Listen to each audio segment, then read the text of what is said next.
দরবার স্থলে উপস্থিত হইয়া আলাদিনের জননী সুযোগের প্রতীক্ষা করিতে লাগিল। কিন্তু রাজকার্যে সুলতানকে ব্যস্ত দেখিয়া সে তাহার নিকটস্থ হইবার চেষ্টা করিল না। সুলতানের কার্য শেষ হইলে দরবার ভঙ্গ হইল। কর্মচারীগণ দরবার পরিত্যাগ করিলেন এবং সুলতানও দরবার গৃহ হইতে খাস কামরায় প্রবেশ করিলেন। আলাদিনের জননী হীরক রত্নগুলি যেভাবে বাঁধিয়া লইয়া গিয়াছিল তাহা লইয়া সেইভাবেই গৃহে ফিরিয়া আসিল। মাতাকে হীরকপূর্ণ থালা লইয়া ফিরিয়া আসিতে দেখিয়া আলাদিনের মনে অত্যন্ত ভয় ও দুশ্চিন্তার সঞ্চার হইল। আলাদিন মাতাকে ইহার কারণ জিজ্ঞাসা করিলে তাহার জননী বলিল, বৎস, সুলতান আমাকে দেখিয়াছেন, কিন্তু তিনি রাজকার্যে এতই ব্যস্ত ছিলেন যে আমি তাহাকে উপহার প্রদানের সুযোগ পাই নাই। তাহার পর হঠাৎ দরবার ভঙ্গ হওয়ায় তিনি উঠিয়া খাস কামরায় প্রস্থান করিলেন। সুতরাং আজ আর কোনো কথা হইল না।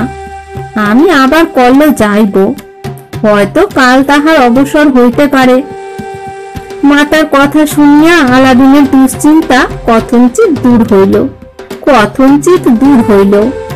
পরদিন প্রভাতে বৃদ্ধা পুনর্বার দরবারে যাত্রা করিল, কিন্তু দরবার গৃহের দ্বারদেশ হইতেই তাহাকে ফিরিয়া আসিতে হইল। পরদিন দ্বার বন্ধ ছিল।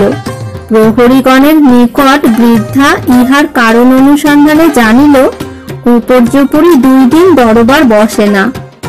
এই রূপে বৃদ্ধা ক্রমাগত 6 বার দরবারে উপস্থিত হইল।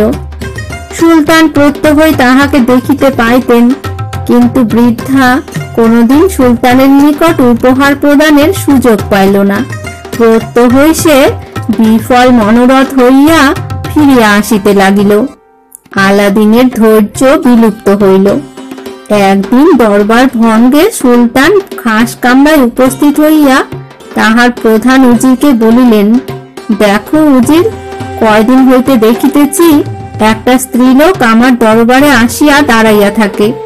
কেন আসে, তাহার কি উদ্দেশ্য, কিছুই প্রকাশ করে না, কিন্তু তাহার হাতে কাপড়ে জড়ানো কোনো দ্রব্য আছে, তাহা আমি লক্ষ্য করিয়াছি। আমার বোধ হয় সে তাহার প্রতি আমার মনোযোগ আকর্ষণের জন্যই প্রকাশ্য স্থলে আসিয়া দাঁড়ায়। সে কি চায় জানো কি?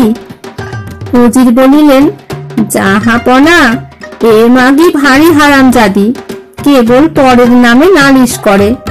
আমার বোধ হয় কাহারো কাছে সে মাংস কিনিয়াছিল, মন্দ মাংস হওয়াতে মাংস বিক্রেতার নামে নালিশ করিতে আসিয়াছে।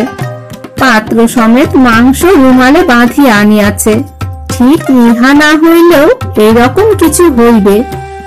উজির নিজের অজ্ঞতা গোপনের অভিপ্রায়ে এরূপ মত প্রকাশ করিলেন। সুলতান উজিরের অনুমানে সন্তুষ্ট না হইয়া বলিলেন, স্ত্রীলোকটি যদি পুনর্বার দরবারের দিন আসে, তাহা হইলে আমার নিকট তাহাকে উপস্থিত করিবে। আমি তাহার নালিশ শুনিতে ইচ্ছা করি। পরে যেদিন দরবার বসিল, সেদিন পুনর্বার আলাদিনের জননী দরবারে উপস্থিত হইল এবং যথাস্থানে গিয়া দণ্ডায়মান হইল। সুলতান তাহাকে দেখিবা মাত্র উজিরকে বলিলেন, উজির, ওই দেখো, সেই স্ত্রীলোকটি আসিয়াছে। এখন আমাদের হাতে বিশেষ কাজ নাই, উহাকে ডাকিয়া আনো। উহার কি আবশ্যক শোনা যাক। উজিরের আদেশে একজন কর্মচারী আলাদিনের জননীকে লইয়া সুলতানের সন্নিকটে উপস্থিত করিল। আলাদিনের মাতা সুলতানের সিংহাসন প্রান্তে নিপতিত হইয়া তাহার চরণ বন্দনা করিল। তাহাকে তাহার বক্তব্য বিষয় বলিবার জন্য আদেশ করিলে আলাদিন জননী দ্বিতীয়বার তাহার চরণ বন্দনা করিয়া বলিল, মহাপ্রতাপশালী সুলতান, আমার অযোগ্য সাহস মার্জনা করিতে আদেশ হোক। আমি আপনার নিকট তাহার উল্লেখ করিতেও শঙ্কিত হইতেছি। সুলতান বলিলেন, বাছা, তোমার যাহা বলিবার আছে নির্ভয়ে তাহা বলিতে পারো। আমি তোমাকে অভয় দান করিতেছি। তুমি যাহা বলিবে তাহা বিশেষ আপত্তিজনক হইলেও তোমার অপরাধ ক্ষমা করা হইবে। সুলতানের অভয় বাক্য শ্রবণ করিয়া আলাদিনের মাতা তাহার পুত্রের প্রস্তাব ধীরে ধীরে সুলতানের গোচর করিল।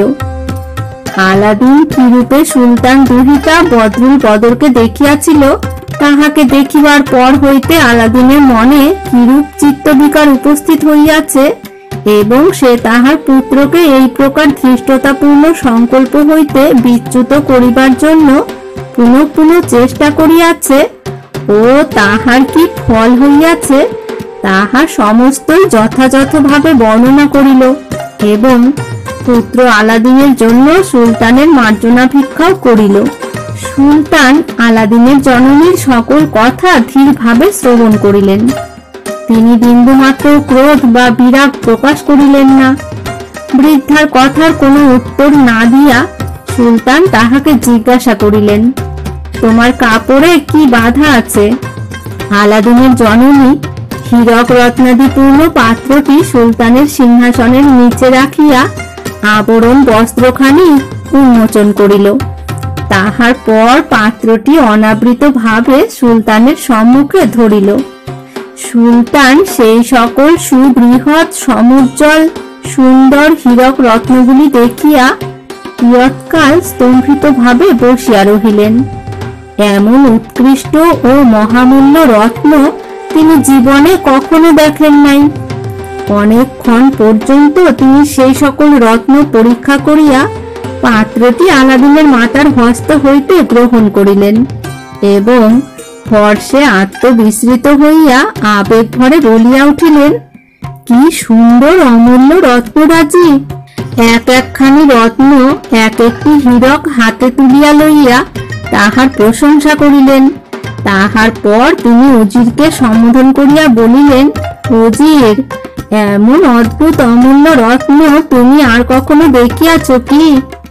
যে ব্যক্তি এমন অমূল্য দ্রব্য পাঠাইতে পারে তাহার ঐশ্বর্য কিরূপ অতুলনীয় তাহা সহজেই বুঝিতে পারো। আমার বিবেচনায় সে ব্যক্তি সুলতান দুহিতার পানি গ্রহণের অযোগ্য নহে। সুলতানের এই কথা শুনিয়া উজির মহা চিন্তিত হইয়া পড়িলেন, কারণ উজিরের একমাত্র পুত্রের সহিত সুলতান তাহার কন্যার বিবাহ দিবেন পূর্বে এরূপ সম্ভাবনা জানাইয়াছিলেন। সুলতানের কথা শুনিয়া উজির যৎপরমাস্তি বিমর্ষ হইলেন এবং অত্যন্ত দুঃখিত ভাবে বলিলেন, এই হীরক রত্নগুলি যে অতি উৎকৃষ্ট এবং বহুমূল্য সে সম্বন্ধে কাহারও সন্দেহ হইতে পারে না, কিন্তু এই বিবাহ স্থির করিবার পূর্বে আমি সুলতানের নিকট 3 মাস সময় প্রার্থনা করিতেছি। ইতিপূর্বে সুলতান আমার পুত্রকে জামাতা রূপে গ্রহণ করিবেন এরূপ আশ্বাস প্রদান করিয়াছিলেন। আমি নিশ্চয় বলিতে পারি, আমার পুত্র 3 মাসের মধ্যে ইহা অপেক্ষাও বহুগুণে উৎকৃষ্ট হীরক রত্ন সুলতানকে উপহার প্রদান করিতে সমর্থ হইবে। আলাদিনের ন্যায় অজ্ঞাত কুলশীল সামান্য ব্যক্তি যাহা সংগ্রহ করিয়া পাঠাইয়াছে তাহা অপেক্ষা উৎকৃষ্ট দ্রব্য সংগ্রহ করা সুলতানের উজির পুত্রের পক্ষে অসম্ভব হইবে না। সুলতান যদিও মনে মনে বুঝিলেন তাহার উজির পুত্রের পক্ষে এরূপ সামগ্রী সংগ্রহ করা সম্ভব হইবে না, তথাপি তিনি আলাদিনের জননীকে বলিলেন, ভদ্রে, আমার কন্যার বিবাহের জন্য যে সকল অলঙ্কারাদির আবশ্যক ও বিবাহের জন্য যে সকল আয়োজন করিতে হইবে তাহা 3 মাসের পূর্বে হইবার সম্ভাবনা নাই। অতএব 3 মাস পরে আমার সহিত সাক্ষাৎ করিবে।